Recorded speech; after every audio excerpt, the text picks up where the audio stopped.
김정은 북한 국무위원장과 푸틴 러시아 대통령이 이번 정상회담에서 군사협력 강화에 대한 의지를 과시했습니다. 푸틴 대통령은 유엔 제재 틀 안에서도 군사협력이 가능하다고 말했습니다. 사실상 두 나라 사이 거래를 확인한 걸로 보입니다. 국제부 연결해서 자세히 들어보겠습니다. 최영주 기자. 네, 국제부입니다. 네, 논의 내용이 완전히 다 공개되지 않아서 궁금한 게 많은데 푸틴 대통령이 관련 언급을 했다고요? 네, 푸틴 러시아 대통령은 유엔 안전보장이사회 대북 제재 결의와 같은 국제 규정 틀 안에서도 북한과 군사기술 협력이 가능하다고 밝혔습니다. 푸틴 대통령은 북러 정상회담 뒤 자국 TV 채널과의 인터뷰에서 군사기술 협력 문제가 논의됐느냐는 질문에 이같이 답했습니다. 또 안보리 대북 제재를 염두에 둔 듯 러시아는 모든 제한을 준수한다고 전제하면서도 우리가 협의할 수 있는 것들에 대해 논의하고 있다고 말했습니다. 크렘린궁은 북러 간의 인적 교류와 협력 논의를 계속해 나가기로 했다면서 조만간 경제통상과 과학기술 분야 협력위원회를 재개할 것임을 시사했습니다.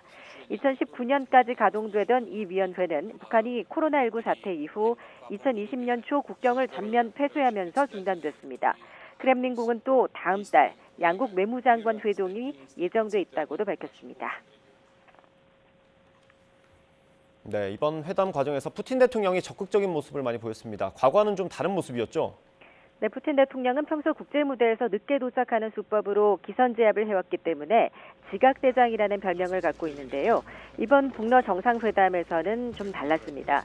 김 위원장이 어제 오후 1시쯤 회담 장소인 보스토치니 우주기지에 도착을 했는데 푸틴 대통령이 30분 정도 먼저 도착해서 김 위원장을 직접 마중하는 성의를 보였습니다. 두 정상이 직접 대면한 건 2019년 북러 정상회담 이후 4년 만이었는데요. 40초간 악수를 나누면서 이렇게 환대했습니다. 안녕하십니까. 잘 오셨습니다. 와봉석에서도 우리를 초청해주고 같이 한대중들을 감사드립니다. 네, 2019년 북러 정상회담 때 두 정상의 만남과는 닮은 듯 다른 모습이기도 한데요. 4년 전 회담 때도 푸틴 대통령이 김정은 위원장을 맞이하는 모양새였지만 속내는 조금 달랐습니다. 당시 푸틴 대통령은 지각대장이라는 별명답게 이미 30여 분 정도 넘겨 회담장에 나타났는데 김 위원장이 더 늦게 나타나면서 본의 아니게 푸틴 대통령이 30분을 기다리다가 김 위원장을 만난 겁니다. 그동안 푸틴 대통령의 잦은 지각은 위세를 과시하기 위한 협상의 기술이라는 분석이 제기되어 왔습니다. 하지만 이번에는 김 위원장을 기다렸다가 맞는 장면을 연출해 예전과는 달라진 모습으로 주목을 받았습니다. 네, 4년 전이랑 비교를 해보니까 좀 흥미로운 것 같은데 어떤 점이 또 달라졌습니까? 네, 4년 전과 또 비교해서 가장 크게 달라진 건 두 정상의 입지를 꼽을 수 있습니다. 2019년 당시는 2차 북미 정상회담에서 핵협상이 결렬된 이후 김 위원장이 국제사회의 고립을 뚫기 위해 푸틴 대통령에게 절박하게 손을 내민 형국이었습니다. 하지만 이번에는 처지가 바뀌었습니다. 우크라이나 전쟁으로 국제사회에서 철저히 외면받게 된 러시아가 더 절박한 입장에 처했다는 분석입니다. 전쟁에 부족한 물자를 지원받으려는 푸틴 대통령의 절박함이 정상회담을 성사시키는 데 더 크게 작용한 것으로 풀이됩니다. 미국 외교 전문지 폴린 폴리시는 4년 전 회담에서 김정은은 트럼프 전 대통령과의 정상회담 실패의 충격으로 휘청거렸으며 외교적 생명줄을 찾고 있었다며 4년이 지난 지금은 푸틴이 우크라이나와의 전쟁에서 참패를 모면하려는 심산으로 김정은에게서 외교적 군사적 생명줄을 찾고 있다고 평가했습니다. 네, 회담 장소도 이번에 바뀌었죠. 그래서 상징하는 바가 클 것 같은데 어떻습니까? 네, 그렇습니다. 당초 블라디보스토크에서 열릴 것이라는 예상을 깨고 보스토치니 우주기지에서 회담이 진행됐는데요. 이곳은 북한이 탐내는 러시아의 로켓 위성 기술을 상징하는 곳입니다. 이곳을 회담 장소로 정한 것은 우주기술 중심의 양국 군사협력 의지를 국제사회에 각인시키기 위한 것으로 풀이됩니다.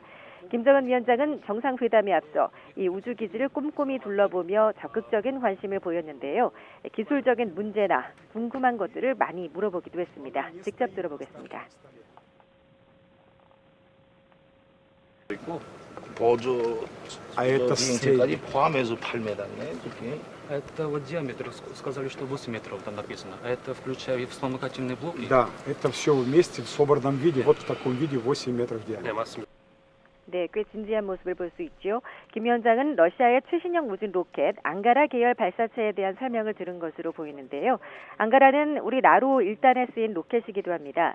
김 위원장은 특히 엔진 출력을 포함한 미사일 특징에 관심을 보였는데 로켓 연료의 특성과 분리 위치, 발사체 추진 원리 등과 관련해 많은 질문을 던졌다고 현지 언론은 전했습니다. 최근 위성 발사에 잇따라 실패한 김 위원장이 지금 무엇을 가장 신경 쓰고 있는지 잘 보여주는 대목이기도 한데요. 김 위원장은 우주기지 시찰을 마친 뒤에 방명록에 우주 개척 국가로서 러시아 영광은 절대 잊히지 않을 것입니다. 라고 남기기도 했습니다. 네, 뭐 정상회담을 하면 정상들이 기자회견을 하거나 공동 선언문을 발표하기도 하는데 이번에도 그건 없었던 거죠? 네, 그렇습니다. 북한과 러시아 두 정상은 이번 회담을 마친 뒤에 공동선언문 등 어떠한 형태의 문서에도 서명을 하지 않았고 또 기자회견도 하지 않았습니다. 이에 따라 두 정상이 실제로 무기 거래를 했는지, 러시아가 북한의 위성기술 개발을 어느 정도로 도울지 등에 대해 구체적으로 확인되지 않았습니다. 그렇기 때문에 회담 전 모두 발언이나 만찬장에서 나온 발언들로 추정해 볼 수밖에 없는 상황인데요. 푸틴 대통령은 김 위원장의 러시아 방문이 우호적인 분위기 속에서 이루어졌다고 평가했습니다. 그러면서 김일성 주석과 김정일 국방위원장에 대한 기억을 떠올리며 김 위원장이 선대 업적을 계승했다고도 말했습니다. 김 위원장은 모두 발언에 이어서 만찬장에서도 러시아가 악에 맞서 승리할 것이라고 강조를 했는데 우크라이나 전쟁을 직접 겨냥한 발언이라서 주목됩니다. 이는 북한이 우크라이나 전쟁 중인 러시아에 무기를 지원할 수 있음을 지사하는 것으로 풀이됩니다. 김 위원장은 북러 관계 발전이 양국의 이익에 부합하며 북한은 러시아와 장기적 관계를 구축하기를 바란다고도 덧붙였는데요. 이번 회담을 계기로 북한과 러시아의 협력은 한층 강화될 전망입니다. 지금까지 국제부에서 전해드렸습니다.